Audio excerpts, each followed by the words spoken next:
로마서 8장 2절 말씀 우리 함께 봉독하겠습니다. 이는 이는 그리스도 예수 안에 있는 생명의 성령의 법이 죄와 사망의 법에서 너희를 해방하였습니다. 제목은 죄에 관해서 어떤 해결책이 있는가, 이 부분에 대해서 말씀을 나누겠습니다. 서열의 문답 82문답부터 83문답의 내용이 죄에 관해서 말하고 있거든요. 내용을 보자면 아무 사람이나 능히 하나님의 계명을 완전히 지킬 수 있는가? 답으로는 타락한 후로 사람만으로는 금생에서 하나님의 계명을 완전히 지킬 수 없고 날마다 생각과 말과 행동으로서 죄를 범한다. 이렇게 답을 하고 있죠. 관련 성경 구절이 나와 있습니다. 또 법을 범한 모든 죄가 다 같이 악한가? 이 법은 율법에 대한 내용이죠. 모든 율법의 죄가 악함에서 동일한가? 이런 질문인데 답으로는 어떠한 죄는 그 본질과 여러 가지 얽힌 끝이 있으므로 하나님 앞에서 다른 죄보다 더 악함이 있다. 하나님 보시기에 더 가중한 죄가 있다. 이렇게 답을 하고 있고요. 또 83문답에는 그러면 범한 죄마다 모든 죄는 보응을 받는가? 대답으로는 이 세상과 오는 세상에서 보응을 받는다. 그러니까 죄에 대한 어떤 결과가 온다는 거죠. 이 세상에서도 그 보응을 받고 다음 천국 가서도 지옥에 대한 배경이 또 있는 것이죠. 그러니까 구약의 율법은 남의 말을 많이 하는 사람은 그게 죄가 되면 혀를 막 꼽고 굉장히 무서워요. 그래서 우리가 죄에 대해서 좀 중요한 결론을 내려야 되겠습니다.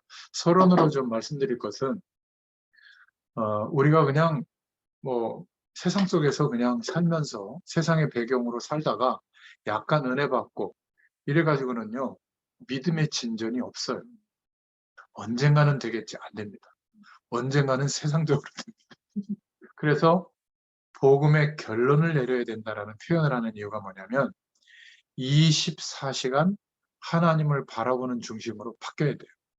그리고 그 중심은 세상에서의 성공이 아니라 하나님이 나를 그리스도의 의가 임하도록 하셔서 영원한 하나님의 축복이 누려지는 인생으로 바꿔주셨다면 우리 인생의 목표, 방향은 세계 복음화를 위해서 하나님이 그 축복을 주신 거예요. 그러니까 쉬어도 고민을 해도 어떤 열정을 가지고 노력해도 세계 복음화라고 하는 방향이 우리의 가장 궁극적인 방향이 되면 24시 그 방향으로 살아갈 수가 있어요.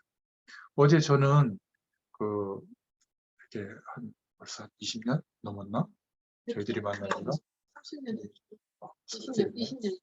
그러니까 그 오랫동안 말씀동 속에서 이렇게 처음 제가 이렇게 막 복음에 대한 막 충격을 받고 막 하나님의 막 불타는 마음을 줄 때 그때 막 이렇게 사역했던 분들이 한 6, 7명, 8명, 6명 만났단 말이에요. 이제 저 강원도 문경, 경북 문경 거기서 만났는데 제가 이제 그 특히 이제 권사님, 장로님 두 분을 이제 모시고 갔다 오면서 집에까지 다 모셔드렸는데 많은 생각을 해보게 됐어요. 그리고 그 주마등처럼 제가 만나서 말씀으로 도와드렸던 분들이 생각이 나잖아요. 그러니까 제가 판단하려고 한 게 아닌데 본의 아니게 그 사람들의 인생을 지금 보고 있잖아요. 저는 금방 지나갔다고 생각했거든요. 근데 벌써 꽤 많은 시간이 지났는데 아무런 그날을 보면 별 변화가 없는 것 같은데 한 20년, 한 30년 가까이 이렇게 지나면서 보니까 너무 차이가 나요. 그러니까 어떤 면에서는 이제 이런 영적인 얘기를 하면 알아듣겠나 싶을 정도로 차이가 나요. 다 똑같은 단어를 써요. 다 오직 예수, 하나님, 세계복음화, 성령 충만 다 얘기를 하는데 문제는 더 세상적으로 되어 있는 거예요. 묶여 있어. 해방된 게 아니라 더 묶여 들어 있고요. 또 말씀을 듣다 보니까 내가 힘든데도 힘든 내색을 못해요. 정말 힘듭니다. 이래야 복음 붙잡을 수 있거든요. 시작이.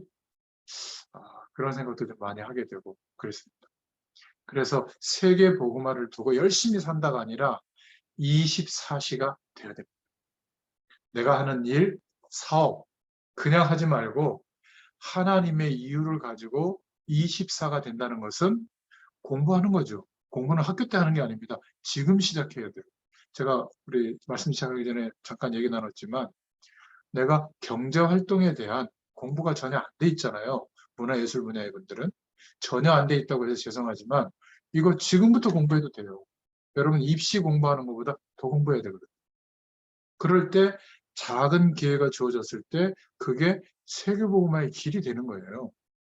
그러면 여러분들이 문화예술 분야에서 꿈꿨던 일을 할 수가 있거든요. 근데 24지 그 공부를 안 하면 어떻게 되죠? 지금 20대 애들이 입는 옷 신경 쓰고 그 레깅스 입고 다니고 나쁜 건 아니지만 철 따라 피부 맨날 하얗게 하려고 노력하고 좀 그럴 계제가 아니에요. 남들보다 20년이었다고 생각하면 24시간 그 생각하고 기도하고 공부하고 또 가보고 혹시 알바한다면 그런 데 가서 알바하면서 내 꿈을 생각해보고 이게 굉장히 바빠야 되거든요.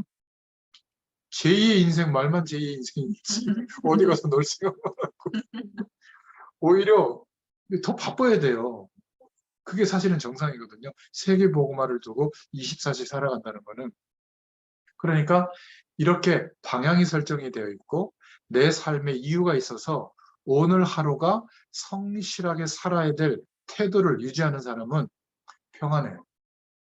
24시 하고 있기 때문에. 안 그러면요.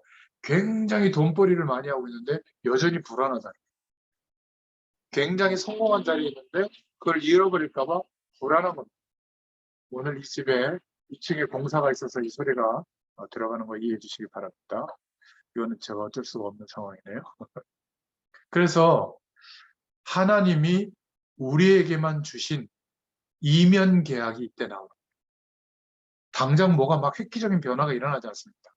하나님의 방향을 두고 내 삶의 이유와 내용이 맞춰져 있다 보면 발견이 돼요.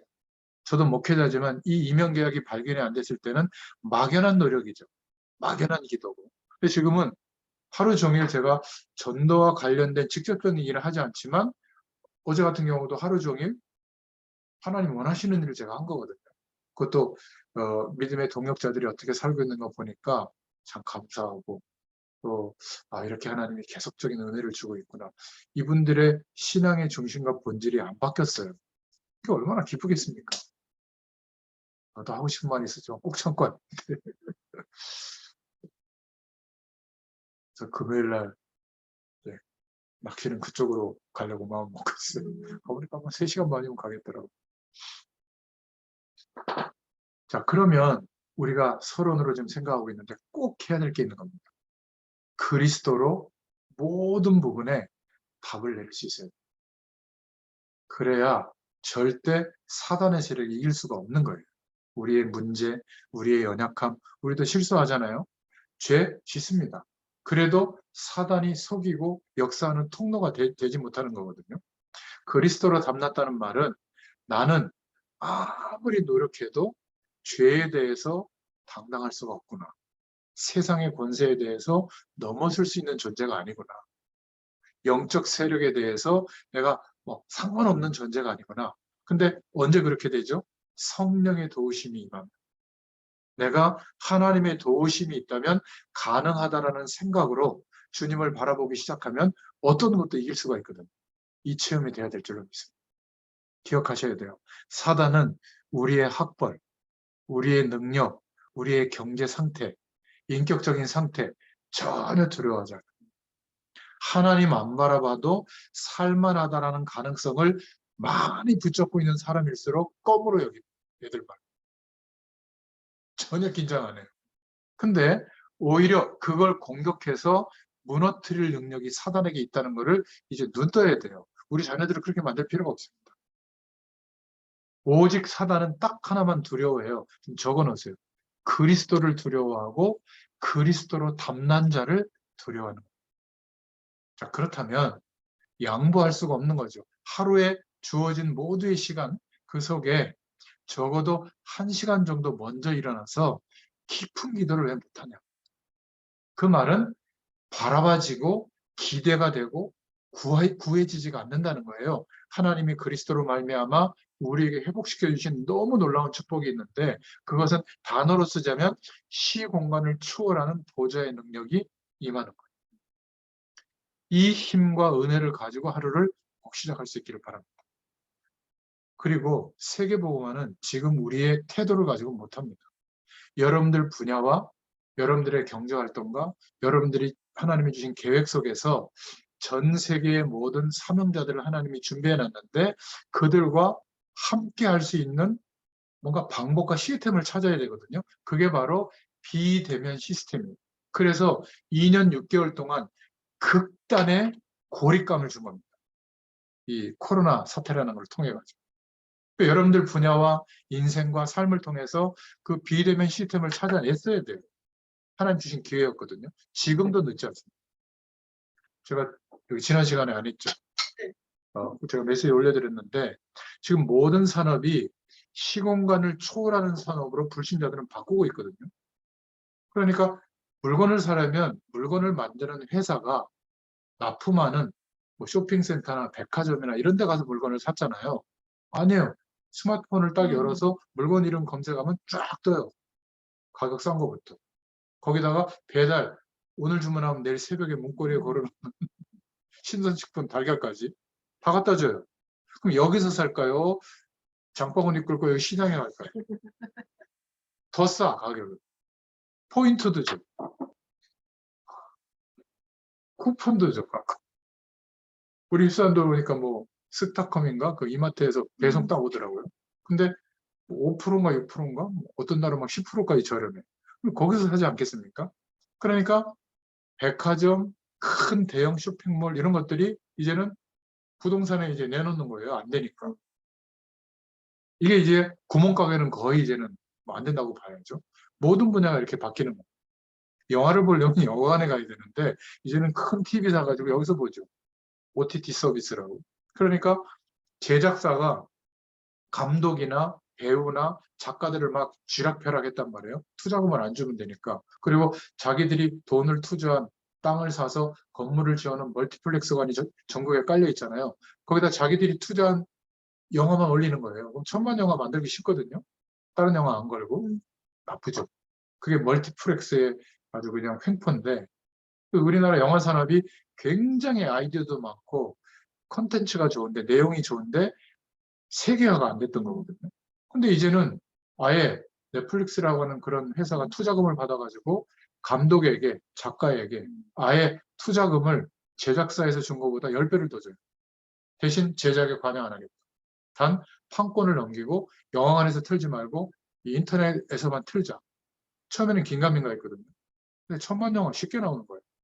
우리나라에서 한 100만 명 보고, 인도네시아에 10만 명 보고, 말레이시아에서 10만 명 보고, 전 세계에서 다 보니까 1000만 명은 다 넘어요.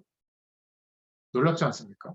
근데 소비자도 월 요즘 극장비가 얼마죠? 15,000원? 만 원? 되게 비싸더라고. 그러니까요. 우리 구독료 뭐 만 원 안 되잖아요. 그거 내면 영화 다 봐. 물론 모든 영화는 아니지만 자기 제작사들이 OTT 회사가 투자한 영화는 보지만 획기적인 거죠.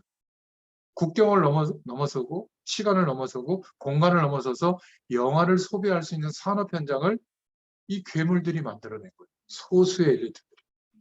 가상 공간을 꿈꾸면서 거기다가 구현을 할 수 있는 기술이 발전하다 보니까 거기다 핸드폰, 노트북, TV로도 이제 다 볼 수 있으니까 이 시장이 열린 거란 말이에요. 그럼 이제 어떻게 되겠습니까? 멀티플렉스 투자했던 내용들이 망하는 거죠. 이게 빛의 속도로 바뀌고 있어요. 그러니까 아주 가난한 나라도 영화를 굉장히 이렇게 아이디어만 있으면 자기 영화 산업을 전 세계에다 올릴 수 있게 된 거예요. 그러니까 뭐 윤여정 씨라든지 뭐 박찬욱 감독 이런 인물들이 뭐 대단해서가 아니라 원래 한국은 독창성이 있었는데 이거를 산업적으로 눌렀던 게 이제는 시공간을 초월하는 영역으로 옮기다 보니까 세계화될 수 있는 거예요. 어디가 제일 세계화가 안 되고 있을까요? 교회. 그것도 전도. 만나서 꼭 막 말로 하려고 하거든요.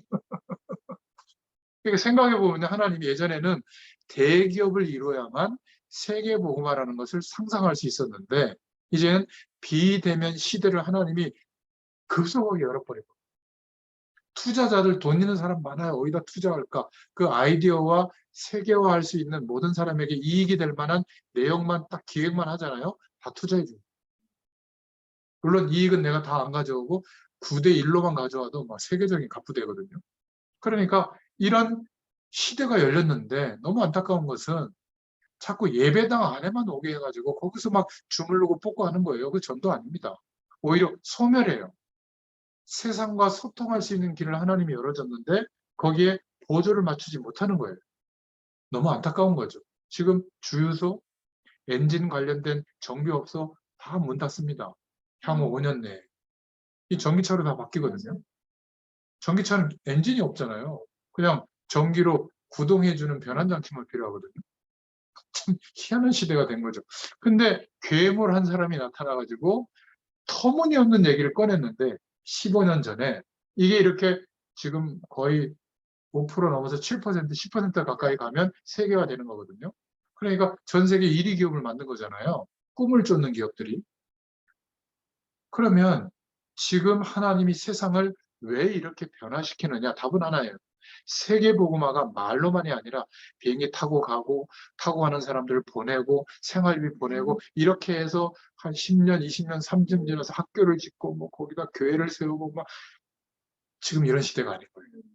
물론 그 일도 해야 되는데 이제는 대면으로 해야 될 일들을 비대면으로 할 수 있도록 하나님이 세계 구조를 바꿔놓은 거예요.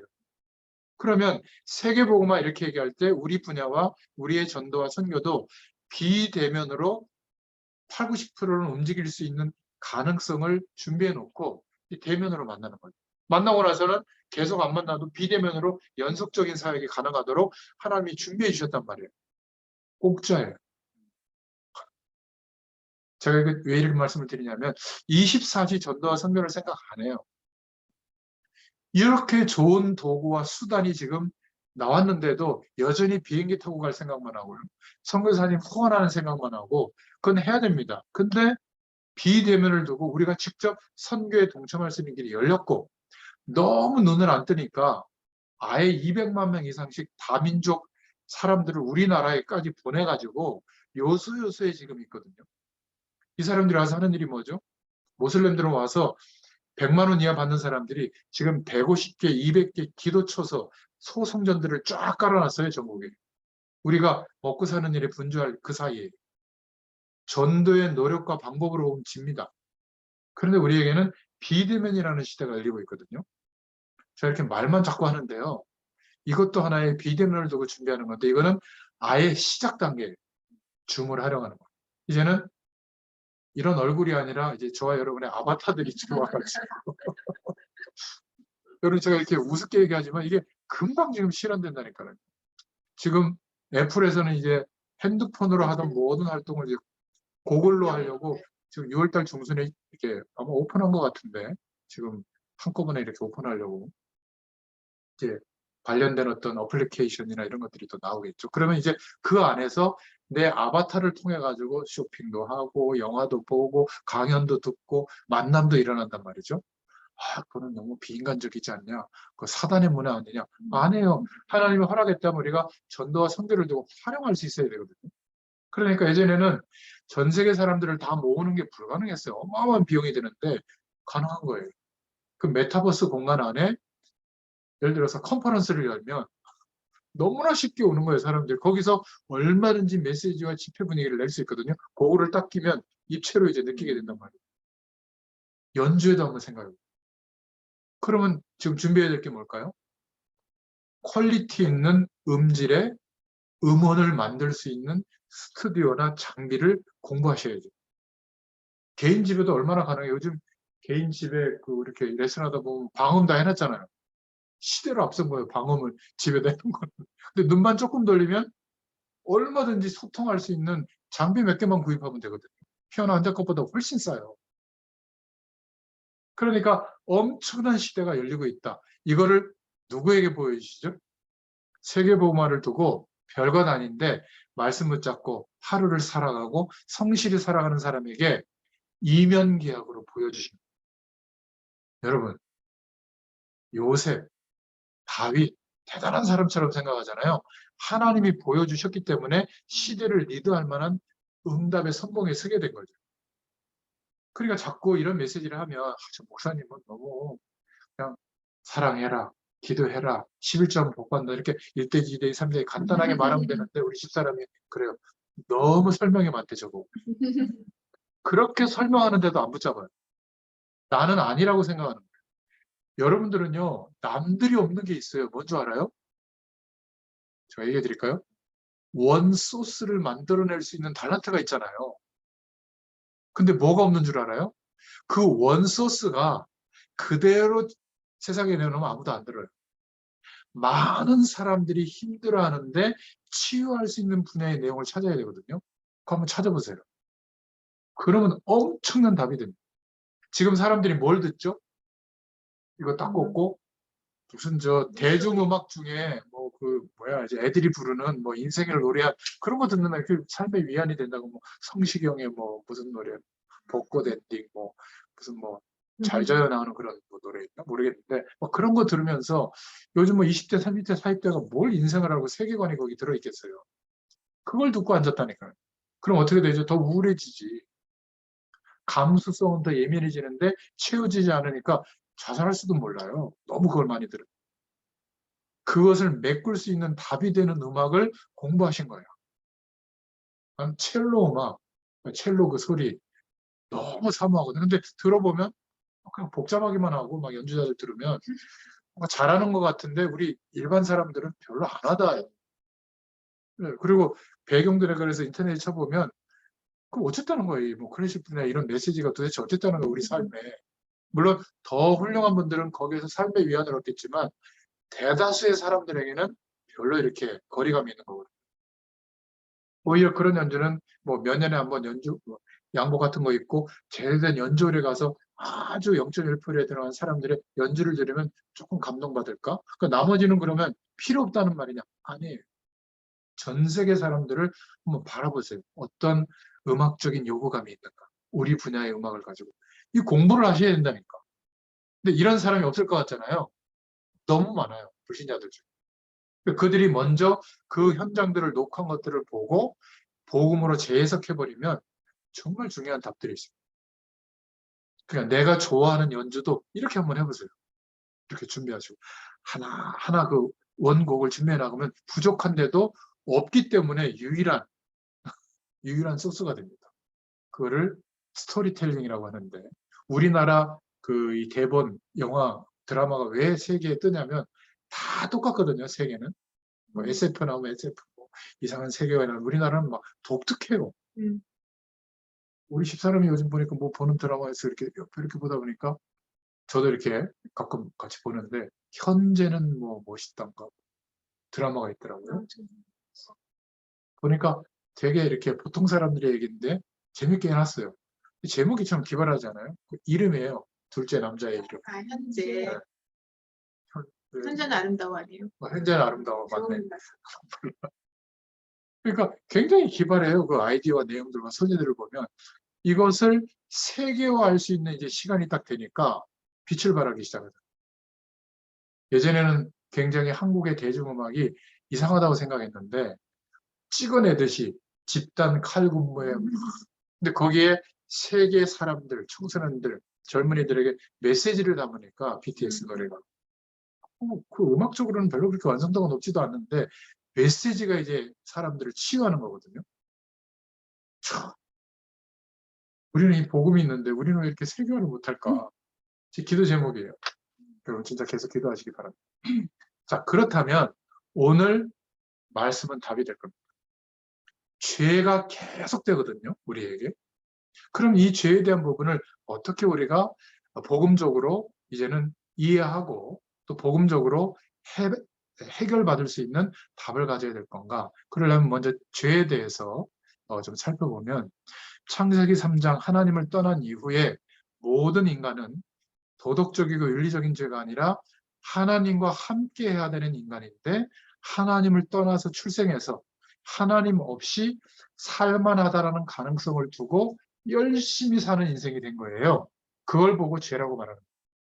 칼빈은 이것을 전적인 타락이다. 모든 사람은 다 죄 안에서 타락했다. 그래서 하나님의 진노가 올 수밖에 없다. 이게 켈빈의 가장 중요한 복음의 출발이에요. 그게 성경 구절을 적어놓은 겁니다. 전도서 2장 20절에는 해 아래 한 모든 수고에 대하여 내가 내 마음에 실망하였도다. 이런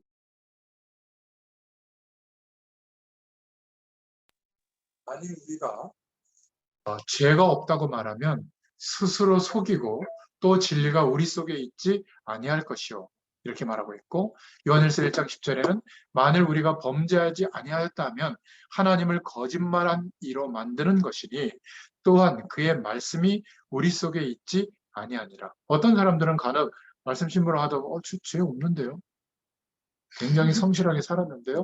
물론 착해요. 성실하게 살았어요. 그 죄를 말하는 게 아니에요. 불교에서 말하는 게 더 죄에 대해서 설득력이 있어. 길거리 가다가 개미 밟으면 그것도 살색이다. 근데 우리는 그런 죄가 아니에요. 이게 참 죄에 대한 설명이 구원받지 못한 사람들이 하기가 참 쉽지 않더라고요. 갈라디아서 5장 17절에도 그런 면에서 육체의 소욕은 성령을 거스리고 우리가 세상에서 잘 사는 건 나쁜 게 아닌데 그게 인생관의 주축이라면 영적인 것을 바라보는 게 불편하고 힘든 거예요. 이게 더 좋아야 되는데 성령은 육체를 거스르나니 무슨 말이냐면 성령의 충만한 은혜를 누리려면 세상의 기준과 방법은 조금 시시해져야 되거든요. 같이 갈 수는 없어요. 부자 되지 마라, 성공하지 마라 그게 아니라 하나님의 은혜와 축복을 누리기 위해서 만약에 세상의 것을 내려놔야 된다면 그걸 선택할 수 있어야 되는 겁니다. 그게 참 말은 쉽지. 우리 자녀가 공부를 잘 안 하는데도 혹시 공부를 잘 못하고 힘들어져서 하나님을 바라볼 기회가 된다면 오히려 나는 기쁨으로 기다려줘야지. 이거는 이론이에요, 이론. 당장 막 속이 바짝바짝 타지. 시험이 눈앞인데 막 이러고만 있고 그러면. 근데 저는 정말 제 자신의 인생을 봐서 확인했거든요. 공부 안 하는 게 좋다 이게 아니라 그랬기 때문에 더 절망이 빨리 왔어요. 힘들죠, 삶이. 좋은 직업, 사람들의 칭찬, 사람들의 부러움, 이런 인생으로 살아도 얼마나 삶이 짧은데. 근데, 아유, 막 경매라는 그런 캐릭터로 살려니까 얼마나 힘들었겠어요. 제일 힘든 게 누군 줄 알아요? 공부 안 하는 애들이 힘든 게? 자기예요. 나도 좀 인정받고 싶고, 선생님한테 막 이렇게 쓰담쓰담 해주고 싶은데, 늘 막, 너 학교 안 왔으면 좋겠다, 이런 빛을 보내주면 자기가 제일 힘들거든요. 애들은 아무리 모자란 애도 부모한테 너 때문에 내가 참 기쁘다 이런 느낌을 받고 싶지 커서 뭐가 될래 이런 느낌을 오면 자기가 제일 힘들어요. 저는 그래서 빨리 그리스도를 붙잡은 것 같아요. 그런 면에서 유익이라는 거지. 아니 세상의 노력을 하나도 안 했는데 어떻게 세상에서의 삶이 상식적으로 보장이 되겠습니까? 그럼 불이익이 당연히 오죠. 그런데 그 불이익과 편안함보다 더 중요한 게 있다는 것을 말하기 위해서 이 중요한 것을 붙잡도록 안내하려고 하니까 이걸 강조하는 거지. 찬양다가 연습 안 하면 되겠어요? 늦게 오고 막 시간도 안 지키고. 그러면 은혜 전혀 안 되지. 근데 너무 그쪽을 또 얘기하다 보면 찬양대의 본질을 놓쳐버린단 말이야. 전혀 하나님 바라보지도 않고 한 줄 동안 세상에서 방황하다가 노래만 열심히 한다. 최고의 기법으로. 그거 감동만 해. 전 감동 절대 안 돼요. 그 사람의 인생을 제가 보고 있거든요. 너무 안타까운 거예요, 그런 거 보면. 그러니까 교육자들도 막 오직 예수만 예배 왜 안 드리냐 막 이랬던 사람들이 교회를 떠나. 전도운동도 안 해, 지금. 너무 안타까운 거예요. 차라리 그렇게 열심히 지적질이라도 하지 말지. 본인이 당신이나 나나 똑같이 그리스도가 필요한데 나는 조금 더 주님을 바라볼 기회가 많이 있을 뿐이다, 직업상. 그러나 불신앙하는 정도는 비슷하다. 이게 솔직한 얘기거든요. 근데 너무 그렇게만 얘기하면 은혜가 안 되잖아요. 그래서 약간 과장되게 나는 더 여러분들보다 은혜를 좀 누리는 척 하는 거예요. 거기에 너무 속아가지고 목사님은 대단하고 우리는 틀렸나 보다. 그거는 속는 겁니다. 비슷해요. 이 메시지를 저희 집사람이 듣기 때문에 제가 과장되게 얘기하기가 어려워요. 항상 지적해줘. 그러나 직업적으로 목사는 좋은 것 같아요. 어차피 주님을 바라봐야 되니까. 죄송합니다. 나는 100% 하나님을 믿고 100% 성령 충만하고 제가 이런 얘기를 막 하고 싶은데 100%는 아니에요. 솔직히 말해요. 그러나 100% 하나님을 믿을 그런 하루에 여러 가지 시간들이 저에게는 있거든요. 너무 연약하니까. 그거는 너무 감사하더라고요. 창세기 6장 5절에 그래서 하나님이 어떻게 세상을 보셨죠?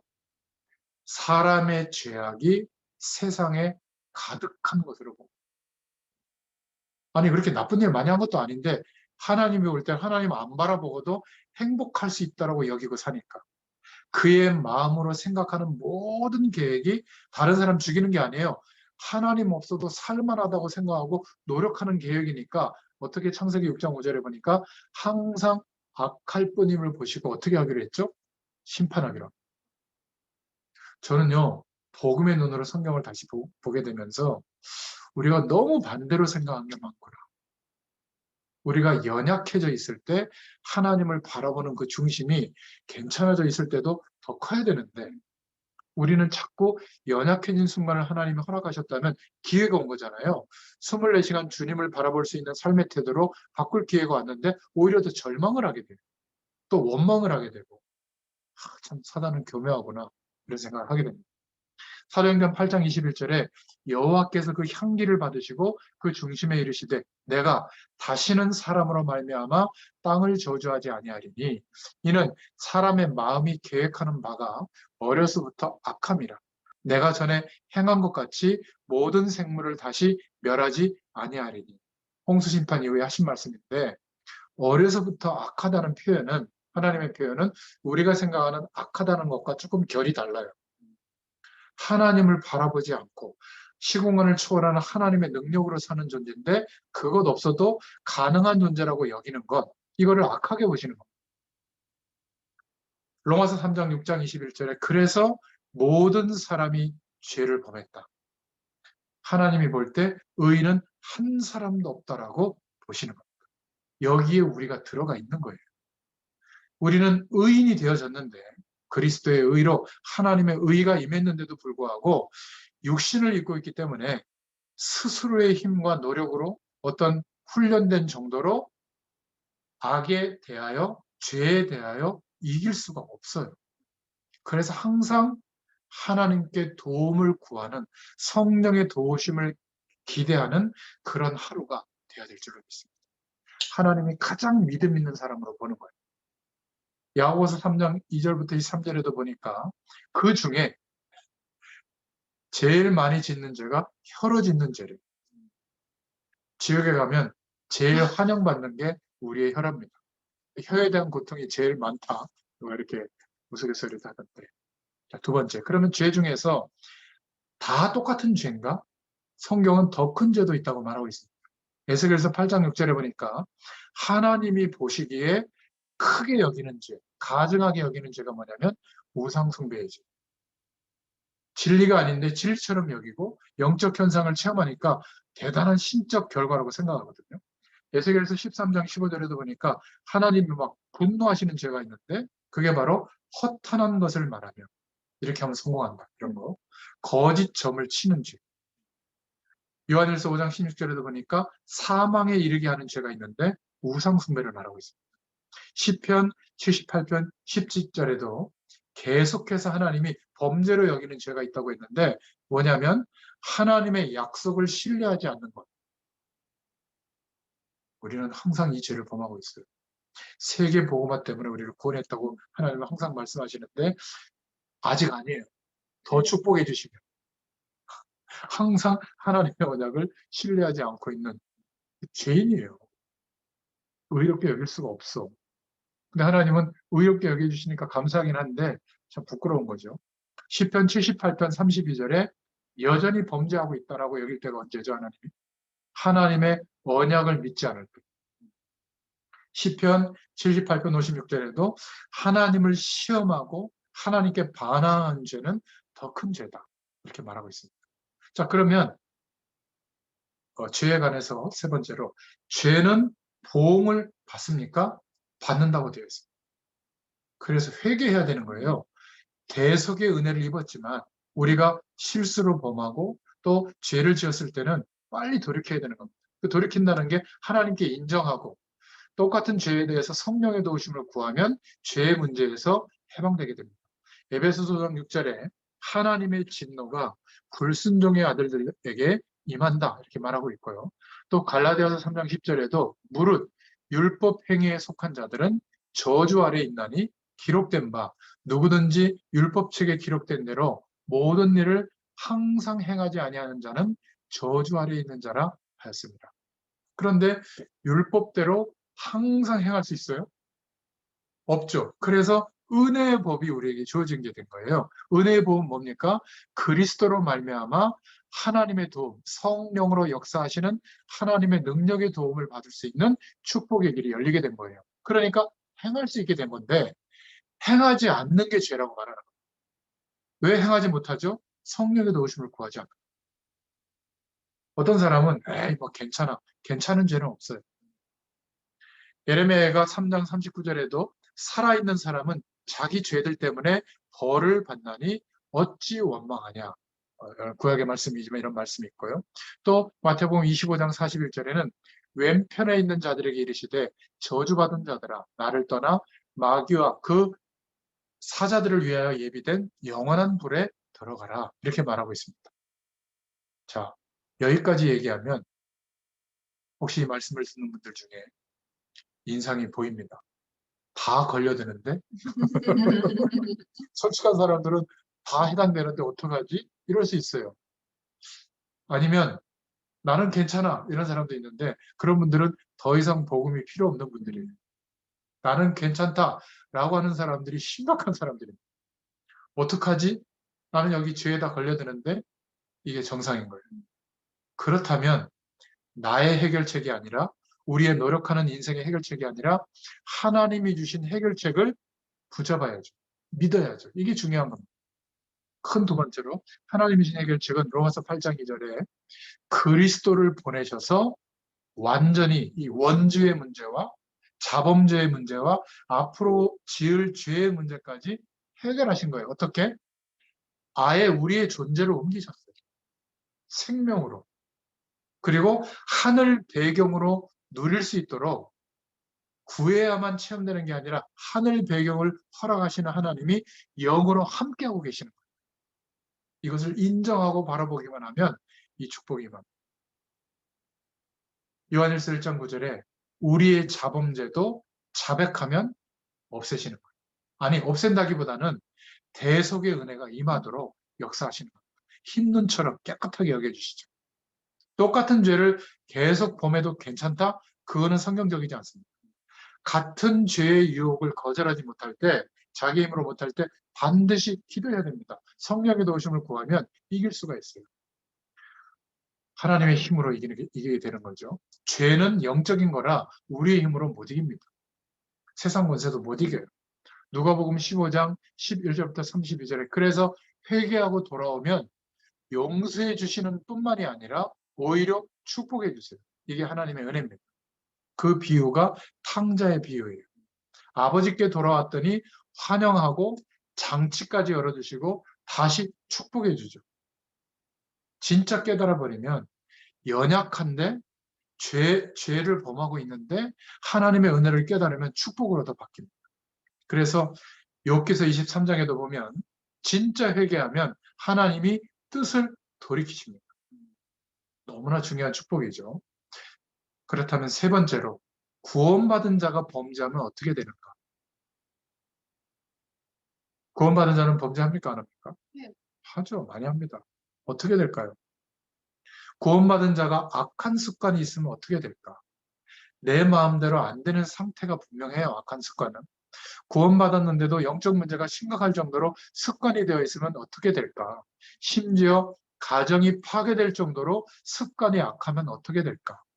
지금 내가 살아가는 상식적인 삶 속에서 경제 문제가 올 만큼, 몸에 병이 들 만큼 심각한 습관, 내가 죄라고 생각하지 않았지만 그런 선택을 계속하고 있다면 어떻게 되겠는가? 오늘 답을 내야 됩니다. 인간은 그 코스로 가게 되어 있어요. 그래서 더 이상 우리의 노력과 세상의 배경을 의지하는 그 인생관 가지고는 안 되는구나. 이 결론이 와야 됩니다. 그래서 모든 인간은 우리를 포함해서 이럴 수밖에 없는데 그리스도를 보내셨구나. 그리스도를 구원받을 때만 붙잡는 게 아니에요. 삶 속에서 여전히 그리스도로 말미암아 하나님의 능력이 임하거든요. 주님을 바라보는 겁니다. 사람을 바라보거나 메시지를 바라보면 그 사람 때문에 실망하게 돼요. 너무 감사한 것은 지금 이 사정동 미션홈은 참 특이하신 분들이에요. 이렇게 오랜 시간, 분명히 저의 약점도 이제는 다 아실 텐데, 그것은 아무것도 생각하지 않고 저한테 가짜 눈빛이 아니라 은혜 받는 눈빛이에요, 아직도. 제가 굉장히 부담될 때가 있어요. 왜냐하면 어떤 말씀을 전해야지? 다 알 텐데, 근데 와서 전해보면 또 새롭게 전하게 되고, 새롭게 은혜 받으시는 것 같아요. 하나님의 능력이나. 저의 능력은 아닌 것 같아요. 제가 이렇게 말씀 전하는 메시지를 저도 들어보면 정말 은혜될 때가 많거든요. 죄송합니다. 이분들은 축복이다. 정말 축복입니다. 제가 목회자로서 이렇게 오랜 시간 현장에서 말씀을 계속 전달하는 그 중심을 가지고 지금 계속 저도 믿음이 조금씩 상승하고 있거든요. 복음에 대한 확신도 더 상승하고 있고 시공간을 초월하는 하나님의 능력이 나타나는 것을 경험하는 것도 상승하고 있거든요. 이 축복을 계속 나누고 있잖아요. 서로 소통하고. 얼마나 감사한지 몰라요. 기대됩니다. 여러분들 모습 보고 실망할 때도 많겠지만 저는 볼 때마다 기대해요. 부담 갖지 마세요. 하나님이 세계복음 때문에 부르신 분들이 많기 때문에 아니면 어떻게 러시아로 불러내다가 거기서 복음을 듣겠습니까? 이게 우연 같아요. 근데 지금은 이제 다시 원래 삶의 조리로 돌아와서 아줌마가 되고 있는데 그러면서도 사명을 계속 생각하고 있잖아요. 이거는요 특별한 분들이에요. 인생. 정말 연주할 때마다 그 마음을 가지고 한번 연주해보세요. 다른 연주가 나올 줄로 믿습니다. 자, 그래서 우리에게는 두 가지 길이 있습니다. 사도행전 1장 8절에 예수님이 해결책을 주신 거예요. 그래서 다른 거 없다. 성령의 충만을 받아라. 대사도였던 베드로도 성령 충만 받기 전에는 막 예수님까지 저주했죠. 그럴 수가 있냐 말이야. 저렇게 아무것도 아닌 상태로 죽으실 수가 있냐. 그런데 성령 충만 받고는 순교할 수도 있는데 담대하게 예수가 바로 그리스도다라고 선포하는 사람으로 바뀌었죠. 우리 힘으로 안 되니까 사도행전 2장 1절부터 47절에 오직 약속하신 성령을 기다려라. 10일 동안 오직이라는 말은 성령 충만을만 구한 겁니다. 자기 힘으로 안 되니까. 그 당시 상황. 정말 성령 충만을 주셨어요. 어떻게 되죠? 하나님의 능력으로 가능해진 일들이 초대교회에 일어나서 오늘 우리에게까지 그 결과가 나타나고 있는 거죠. 그래서 스가랴서 4장 6절에 그가 내게 대답하여 이르되 여호와께서 스룹바벨에게 하신 말씀이 이러하니라. 만군의 여호와께서 말씀하시되 이는 힘으로도 되지 아니하며 능으로도 되지 아니하고 오직 나의 영으로 되느니라. 하나님의 영, 시공간을 초월하시는 하나님의 능력으로 되어질 줄로 믿습니다. 구하셔야 돼요. 그런데 성령 충만 받지 않고 끝까지 악한 습관에 되풀이해서 빠져 있으면 어떻게 되는가? 구원은 바뀌지 않는다고 했는데 어떻게 될까? 구원받고 난 후에 행사가 더럽다고 해서 구원이 바뀌지는 않습니다. 그러나 고린도전서 5장 5절에 이런 자를 사단에게 내어주었으니 이는 육신은 멸하고 영은 주 예수의 날에 구원을 받게 하려 함이라. 날마다 고통이 오는 거예요. 인생이 갈수록 하나님의 응답을 드러낼 수 있는 영광의 삶으로 바뀌는 게 아니라 손가락질 받는, 본인도 스트레스 받고 힘들어지는, 늘 재앙이 임해 있는 상태로 사는 거예요. 안타깝지 않습니까? 대표적인 인물, 야곱. 내가 험악한 인생을 살았는데 언약 백성의 길을 걸었는데도 이런 고생을 고생대로 다 하는 겁니다. 왜? 계산하는 분의 특징이에요. 복음 안에서는 성령 충만 받으면 완전히 다른 길이 열리게 될 줄로 믿습니다. 죄는 독하고도 무서운 거구나. 암보다도 더 심각한 거구나. 하나님 없어도 살만하다라고 하는 인생관으로 빠져드는 것이 더 심각한 죄구나. 더 심각한 암적 존재인 요소구나. 우리는 병들면 자꾸 두려워하는데 인생관이 그렇게 바뀔 때 주의해야 되거든요. 참 이게 안타까운 거예요. 죄 없는 사람은 아무도 없다. 다 걸려듭니다. 그런데 빠져나올 길이 없다면, 우리는 알고 있다면 우리가 침묵하고 있는 게 직무유기죠. 기도부터 시작해야 됩니다. 흑암세력을 꺾 하나님이 그리스도를 보내셨습니다. 그런데도 불구하고 우리는 또 죄에 빠지죠. 그래서 오늘 성령의 충만을 구하고 받아라. 그러면 복음 안에서는 모든 죄의 문제에 대해서 해결될 수가 있습니다. 이런 중요한 응답이, 축복이 누려지게 되는 한 주일이 되시기를 축원드립니다. 기도하겠습니다. 하나님께 감사를 드립니다. 오늘 중요한 응답, 중요한 힘을 얻는 시간이 되게 하신 줄 믿습니다. 오늘이 지나가는 시간이 아니요 굉장한 답을 얻는 시간이 되게 하여 주옵소서. 우리는 죄의 문제와 더불어 승리했사오니 이 죄의 권세와 싸워서 이길 수 있는 성령의 충만한 힘을 허락하여 주옵소서.